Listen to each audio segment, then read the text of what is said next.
there. Very good. Chinary Ung, distinguished professor. Extinguished. Not yet. Not yet. You're not extinguished yet.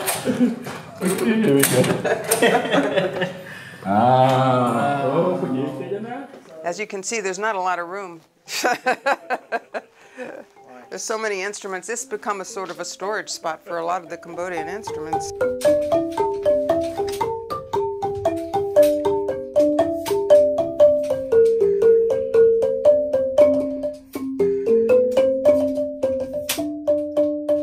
Chinary spent 10 years playing this, at least. Yeah, he a long time ago, during the 80s. During the 80s, when the refugees started coming over, and we noticed that in some of the performances, the classical court dance was dancing with the folk musicians, the wrong ensemble for the classical dance, and some of the wrong music as well, or just a little piece of the classical music, but playing in a in a loop, just a small phrase instead of really playing all of Apsara. They were doing a little piece or whatever, and so Chinary decided to go back to his recordings that he has. Many of them were just LPs, and listen, and he taught himself how to play the rinit, and he's practiced hours a day. Our kids were very small at the time.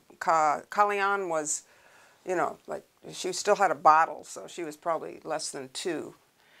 And then for about 10 years, he basically taught a lot of those folk musicians the entire structure of the correct music for the dance, because the Cambodian-American heritage was putting on performances all the time, and none of the masters that these guys had seen in the past had survived the war. The prominent one is Master Chumnge. He's one of the top musicians of Pinpit. He's alive, and he's really well versed. He has great command in the Pinpit, and so I learned from him quite a bit. Oh, okay, so yeah.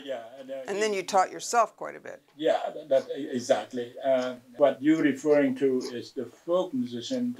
They were good in the throw, in the kim and all that, but they do not know the Pinpit repertoire very well. When we get together, combine together,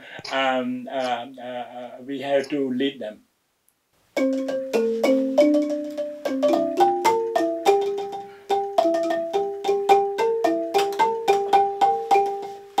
So I can play like one phrase now. But if you practiced, it would come back. Yes, it will come back, but it takes like 2 months or so to be able to play anything. So. Thank you. Yeah, and I didn't know that you spent 10 years just teaching yourself. Yeah, he basically stopped composing during that time. Stopped composing, and like I practiced like average like 6 hours per day, for example, aside from teaching and all that. Yeah, and then also I had to do transcribing from the old cassette tape, reel to reel, or cassette, or recording, and so forth. Yeah. And to put into music notation, and yeah, wow. So it's a long process. Yeah. Mm-hmm.